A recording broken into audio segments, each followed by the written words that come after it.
श्री गुरु कृपा ज्योतिष YouTube channel में मैं संयोग आनंद आपका हार्दिक स्वागत करता हूं। आशा है आप सब लोग स्वस्थ होंगे, सुरक्षित होंगे, आनंद में होंगे। मित्रों, आज एक बहुत विशेष ज्योतिष से संबंधित ग्रंथ हमारे सामने है और इसमें काल सर्प योग के विषय में काफ़ी जानकारी आप सबके लिए मिली है और इसी पुस्तक के माध्यम से आज हम आपको काल सर्प योग के विषय में बताने जा रहे हैं।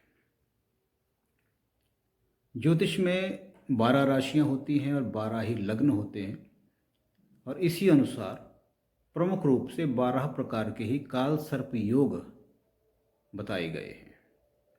तो आइए जानते हैं काल सर्प योग के विषय में। यदि आप इस चैनल पर आज पहली बार आए हैं, ज्योतिष में और साधनाओं में आपकी रुचि है, तो इस चैनल को सब्सक्राइब अवश्य कर लें और आपके मित्र, आपके परिचित, आपके परिजन, जो लोग भी ज्योतिष के साथ साथ आध्यात्मिक साधना, विशेष रूप से आदिशक्ति जगदम्बा माँ पीताम्बरा श्री बगलामुखी की पूजा भक्ति साधना चाहते हैं, उसके विषय में जानकारी प्राप्त करते रहना चाहते हैं, तो हमारे इस चैनल को सब्सक्राइब अवश्य कर लें। तो आरंभ करते हैं आज जो है काल सर्प योग के विषय में। तो मित्रों, सबसे पहले आता है अनंत काल सर्प योग। ये जो काल सर्प योग है ये लग्न से देखा जाता है, लग्न से सप्तम के बीच में जो बनता है। लग्न से सप्तम भाव में बनने वाले इस योग को अनंत काल सर्प योग कहा जाता है। इस योग के कारण जातक को मानसिक अशांति, जीवन में अस्थिरता, कपट बुद्धि अर्थात ऐसे जो व्यक्ति होते हैं कपटपूर्ण व्यवहार करने का उनका स्वभाव होता है, प्रतिष्ठा हानि, उनका मान सम्मान, उनकी प्रतिष्ठा में हानि होती है, वैवाहिक जीवन दुखमय होता है, ऐसे प्रभाव देखने को मिलते हैं। जातक को आगे बढ़ने के लिए काफ़ी संघर्ष करना पड़ता है। ऐसा व्यक्ति निरंतर मानसिक रूप से अशांत रहता है। यह है अनंत काल सर्प योग के विषय में जो इस ग्रंथ में लिखा है। इससे आगे है कुलिक काल सर्प योग। सर्प योग बनता है वो है कुलिक काल सर्प योग। दूसरे से अष्टम स्थान में ये योग बनता है। इसके विषय में देखते हैं क्या लिखा है। द्वितीय स्थान से अष्टम स्थान में पड़ने वाले इस योग के कारण व्यक्ति का स्वास्थ्य प्रभावित होता है। जीवन में आर्थिक पक्ष को लेकर अत्यंत संघर्ष करना पड़ता है। ऐसा व्यक्ति कर्कश वाणी से युक्त होता है, जिसके कारण कलह की स्थिति निर्मित होती है। साथ में वह पारिवारिक विरोध एवं अपयश का भागी भी बनता है। अपयश का भागी भी बनता है। इस योग की तीव्रता के कारण विवाह में विलंब, या तो विवाह में विलंब होगा, विवाह देर से होगा, अथवा संबंध विच्छेद भी हो सकता है। अर्थात विवाह यदि हो गया है तो उसका विच्छेद, अर्थात जिसे डिवोर्स, संबंध विच्छेद हो सकता है। तीसरा जो योग है उसे कहा गया है वासुकी काल सर्प योग। यह योग तृतीय से नवम स्थान तक बनता है। पारिवारिक विरोध, भाई बहनों से मनमुटाव, मित्रों से धोखा, भाग्य की प्रतिकूलता, व्यवसाय अथवा नौकरी में रुकावट, धर्म के प्रति नास्तिकता, कानूनी रुकावट आदि बातें देखने को मिलती हैं। ऐसा व्यक्ति धन अवश्य कमाता है, किंतु कोई ना कोई अपयश, कोई ना कोई बदनामी उसके साथ जुड़ी रहती है। उसे यश, पद, प्रतिष्ठा पाने के लिए संघर्ष करना पड़ता है। इसके बाद आता है शंखपाल काल सर्प योग। यह योग चतुर्थ से दशम भाव में निर्मित होता है। इसके प्रभाव से व्यवसाय अथवा नौकरी अथवा विद्याध्ययन इत्यादि पक्षों में रुकावटें आती हैं। घाटे का सामना करना पड़ता है। वाहन एवं भृत्यों, अर्थात जो हमारे पारिवारिक सदस्य हैं, मित्र हैं, कर्मचारियों को लेकर कोई ना कोई समस्या हमेशा आती रहती है। आर्थिक स्थिति इतनी खराब हो जाती है कि दिवालिया होने तक की परिस्थितियां आ सकती हैं। ये होता है शंख पाल कालसर्प योग के होने पर। इसके बाद में आता है पद्म कालसर्प योग। पंचम से एकादश भाव में राहु केतु होने से यह योग बनता है। इसके कारण संतान सुख में कमी अथवा संतान से दूर रहने के प्रबल योग बन जाते हैं। गुप्त रोग ऐसे में हो जाते हैं। असाध्य रोग भी हो सकते हैं जिनकी चिकित्सा में अत्यधिक धन का अपव्यय होता है, धन अधिक खर्च होता है। दुर्घटना एवं हाथों में तकलीफ हो सकती है। मित्रों एवं पत्नी से विश्वासघात मिल सकता है। यदि सट्टा, लॉटरी, जुआ इत्यादि की कोई लत है तो इसमें सर्वस्व हानि होने में देर नहीं लगती। शिक्षा प्राप्ति में अनेक अवरोध आते हैं। ऐसे व्यक्ति की शिक्षा भी अपूर्ण रह सकती है। जिस व्यक्ति पर सर्वाधिक विश्वास करेंगे उसी से धोखा प्राप्त होता है। सुख में प्रयत्न करने पर भी इच्छित फल की प्राप्ति नहीं हो पाती। संघर्षपूर्ण जीवन बीतता है। ये बताया गया है पद्म कालसर्प योग के विषय में। इसके बाद अगला जो है योग कालसर्प योग का, इसके बाद महापद्म कालसर्प योग। 6 से 12 भाव के बीच में इस योग को महापद्म कालसर्प योग कहा गया है। ऐसे में पत्नी विछोह या पति विछोह, इसमें पति पत्नी का जो अलगाव, ऐसी स्थिति उत्पन्न हो जाती है। चरित्र की गिरावट, शत्रुओं से निरंतर पराभव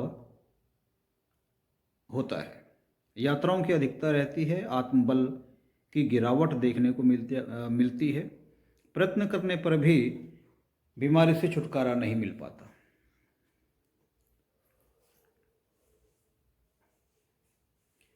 गुप्त शत्रु निरंतर षड्यंत्र करते रहते हैं। तो इस प्रकार से ये महापद्म नामक कालसर्प योग के विषय में बताया गया। इसके उपरांत है तक्षक कालसर्प योग। सप्तम से लग्न तक यह योग होता है। इसमें सर्वाधिक प्रभाव वैवाहिक जीवन एवं संपत्ति के स्थायित्व पर पड़ता है। स्थिर संपत्ति प्राप्त नहीं हो पाती, वैवाहिक जीवन में समस्याएं आती हैं, शत्रुओं से हमेशा हानि मिलती है और असाध्य रोगों से जूझना पड़ता है। पदोन्नति में निरंतर अवरोध आते हैं। पदोन्नति अर्थात प्रमोशन इत्यादि में निरंतर अवरोध आते हैं, समस्याएं आती हैं। मानसिक परेशानी का कोई ना कोई कारण उपस्थित होता रहता है। एक कारण का निवारण हुआ तो दूसरा कोई ना कोई कारण उत्पन्न हो जाता है।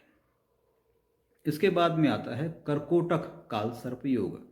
अष्टम भाव से द्वितीय भाव तक कर्कोटक योग होता है। जातक रोग और दुर्घटना से कष्ट उठाता है। ऊपरी बाधाएं भी आती हैं, जिसे आम तौर पे ऊपरी बाधा का अर्थ जैसे टोना टोटका, जादू मंत्र इत्यादि के प्रभाव में जो लोग आ जाते हैं। अर्थ हानि, धन की हानि, व्यापार में नुकसान, नौकरी में परेशानी, अधिकारियों से मनमुटाव। आपके जो उच्चाधिकारी हैं, जिनके अधीन आपको काम करना होता है, आपके कार्य क्षेत्र में, आपके ऑफिस में, बिजनेस इत्यादि में, उनके साथ वाद विवाद होने के योग बनते हैं। पद अवनति अर्थात जिस पोस्ट पर, जिस पद पर आप हैं, उस पद से अवनति अर्थात वो पद आपसे छूट सकता है। मित्रों से हानि, साझेदारी में धोखा मिलता है, पार्टनरशिप में आपको नुकसान ऐसे में मिलता है। रोगों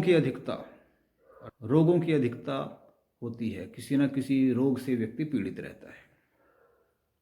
शल्य क्रिया, ऐसे में किसी भी प्रकार की सर्जरी ऑपरेशन इत्यादि के योग भी बन जाते हैं। विष का प्रकोप एवं अकाल मृत्यु आदि का योग भी बन जाता है। कोई विष, कुछ ऐसी विषैली वस्तु का सेवन जाने अनजाने में व्यक्ति कर लेता है और अकाल मृत्यु का योग ऐसे में बनने के योग बन जाते हैं। इसके उपरांत आता है शंखनाद, जिसे शंखचूड़ कालसर्प योग भी कहा गया है। यह योग नवम से तृतीय भाव तक निर्मित होता है।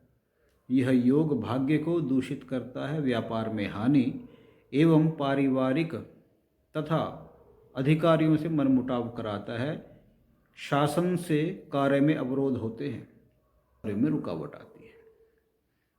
जातक के सुख में कमी देखने को मिलती है, सुखों में कमी। इसके बाद में है पातक नामक कालसर्प योग। दशम से चतुर्थ भाव तक ये योग होता है। दशम भाव से व्यवसाय की जानकारी मिलती है, संतान पक्ष को कोई रोग होने की संभावना होती है। दशम एवं चतुर्थ से माता पिता का अध्ययन किया जाता है, अतः माता पिता दादा दादी का वियोग राहु की महादशा अथवा अंतर्दशा में होने के योग बनते हैं। इसके बाद में 11 नंबर पे आता है विषाक्त कालसर्प योग। राहु केतु के एकादश पंचम में स्थित होने पर इस योग से नेत्र पीड़ा, हृदय रोग, बंधु विरोध, अनिद्रा रोग आदि स्थितियां बनती हैं। जातक को जन्म स्थान से दूर रहना पड़ता है और किसी लंबी बीमारी के योग बनते हैं। इसके बाद में है शेषनाग कालसर्प योग। द्वादश से छठे भाव के इस योग में व्यक्ति को गुप्त शत्रुओं की अधिकता होती है, साथ ही वो जातक को निरंतर नुकसान पहुंचाते रहते हैं।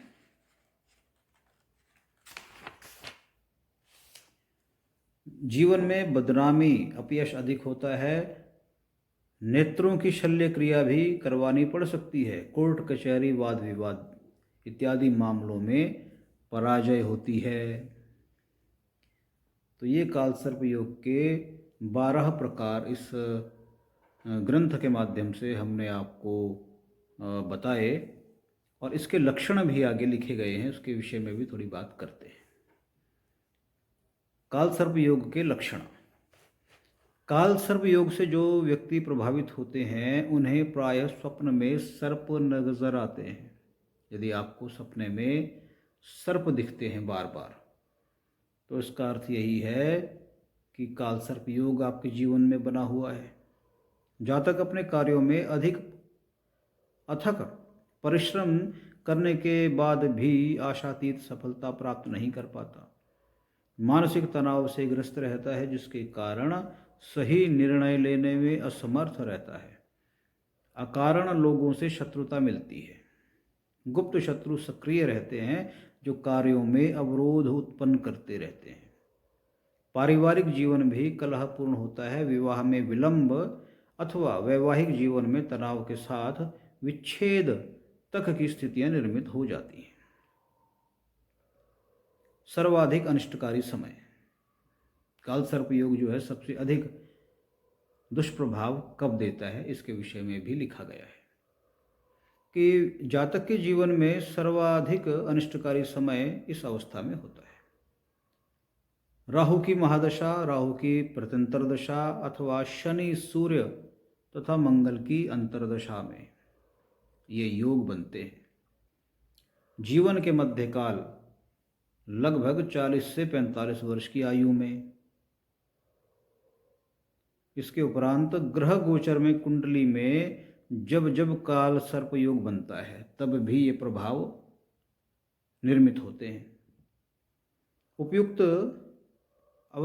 उपर्युक्त इन अवस्थाओं में काल सर्प योग सर्वाधिक प्रभावकारी होता है एवं व्यक्ति को इस समय शारीरिक, मानसिक, पारिवारिक, आर्थिक, सामाजिक, व्यावसायिक इत्यादि क्षेत्रों में कठिनाई का सामना करना पड़ता है।